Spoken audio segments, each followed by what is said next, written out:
What's up, my happy quarantiners?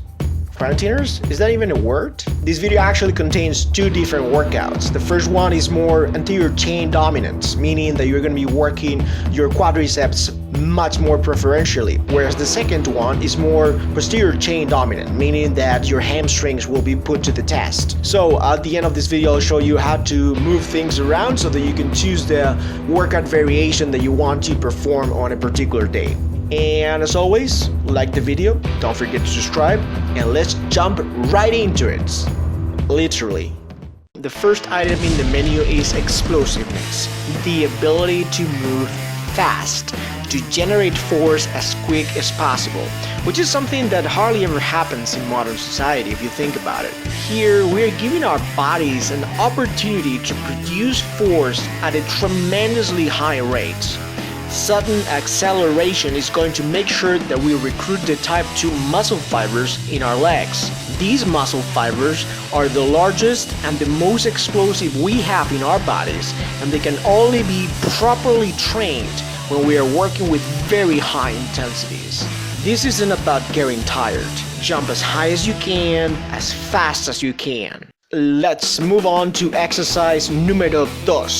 If you ever try the kind of step up you see me do in this video, you are likely to develop a love-hate relationship with it. This exercise puts us in great mechanical disadvantage. But what really makes this step up stand out from other variations is the removal of the momentum that you would normally get when your calf muscle performs plantar flexion. By making sure that your heel is the last part in your moving leg to take off from the floor, we force the higher leg, the one placed on the elevated surface, to make a much more powerful contraction to get things going. These step-ups are so good, but they're so freaking hard at the same time. And even though this alternative fails to recreate the type of tension our entire body would experience during a back squat, we can at least concentrate great tension locally in the quadriceps. Ideally, we would want to pick a weight that would make us fail somewhere between 10 to 20 repetitions. Plus, another important component we are also working with this unilateral movement is stabilization. The next exercise is going to overload the largest muscle group of the body, the butt. That juicy chunk of meat on the rear is what makes us human, literally.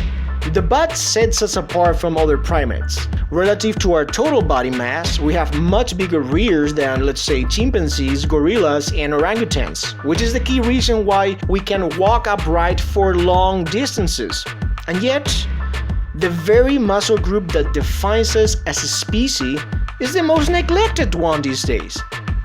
Strong and functional buttocks is going to improve the mobility of your hips, your overall posture, and decrease the likelihood of suffering from lower back pain, which is a rampant phenomenon nowadays.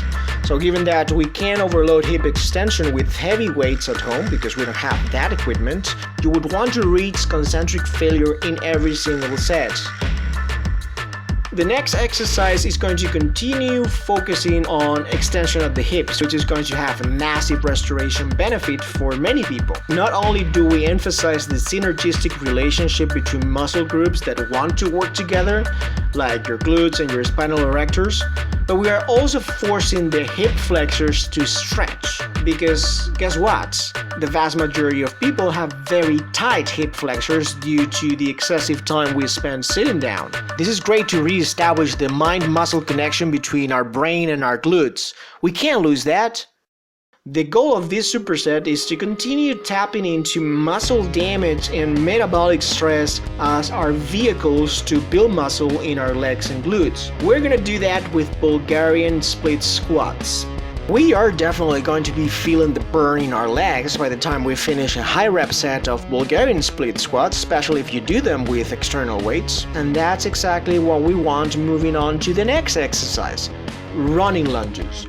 Including running lunges right after Bulgarian split squats is going to make sure that we extend that time under tension for the same leg. But listen, this is a great athletic movement that works on coordination and stability because your body mass is basically shifting back and forth all the time. Bulgarian split squats are a fantastic accessory exercise. This type of single leg squat is more hip dominant than your regular back squat. It is an excellent tool to target your quadriceps primarily, but other muscle groups are heavily involved due to the mechanics of this movement. So this superset plays an important role in the context of this anterior dominant workout. So now we want to accumulate further training volume in the same area to finish off the legs. I'm not gonna lie to you, this is going to hurt at the end, but this is what we do if we want to improve ourselves.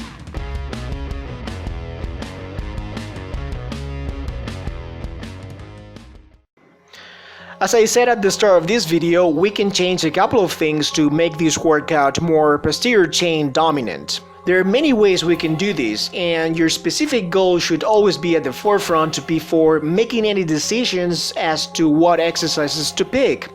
However, for the sake of simplifying things here on YouTube, I'm going to give you one example on how to do it. I would get rid of the first two exercises, high jumps and no momentum step-ups. And then I would replace these with eccentric Nordic curls and single leg Romanian deadlifts. The first movement focuses on knee flexion, whereas the unilateral deadlift is an exercise that works hip extension. These are the two key functions your hamstrings are designed to perform, but it's almost impossible to work both of them simultaneously unless you have a GHD apparatus where you can do glute ham raises, in which case, you yummy bastards. Alright, a little caveats here when it comes to the first exercise. You need to jam your feet underneath a fixed object to be able to perform eccentric Nordic curls safely and correctly. If you lack the structure in the house or the setup to be able to do this, you could also have a partner behind you to get a firm hold of your feet. If neither of these two options are available to you, or you are a complete beginner with little experience in resistance training, then I would recommend another body weight exercise for you. Sliding hamstring curls will most definitely get the job done for you when it comes to training your hamstrings. They are very practical in that you don't need any special setup to do them other than a pair of socks and a floor where you can slide them. I want you to keep in mind that the first option, the eccentric Nordic curls, lend themselves to lower rep ranges because they are extremely intense, whereas lying hamstring curls on the floor would allow you to work with much higher repetition schemes. Alright, so far so good.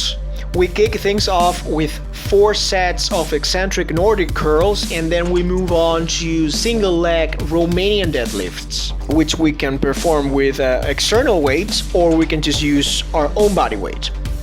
The key here is to lean our upper body forward as low as we can while maintaining a neutral spine. And similar to hamstring curls on the floor, this unilateral hip exercise lends itself very well for high repetition, so make sure to keep your numbers high up. There is one last thing I would add to this version B of the workout to make sure that we target all the components of the posterior chain. Once we finish this hamstring specific section, we would keep the rest of the routine exactly the same as before, except for the fact that we would add calf raises to the reverse leg extensions in a superset fashion. So instead of doing just one exercise in this particular set, we would be doing 2 exercises back to back. Alright, it's getting late. That's pretty much all I wanted to say today. Let me know if you tried any of these workouts or exercises. Feedback or comments would be much appreciated. I really hope you found value in this video. If you did, please give me a thumbs up to support the channel. It helps me a lot with the YouTube algorithm. And subscribe if you haven't already. And I'll see you guys and girls next week. Alright, so I'm gonna leave it there. I'm gonna switch off the lights and go to bed. I think it rhymed. Bye bye.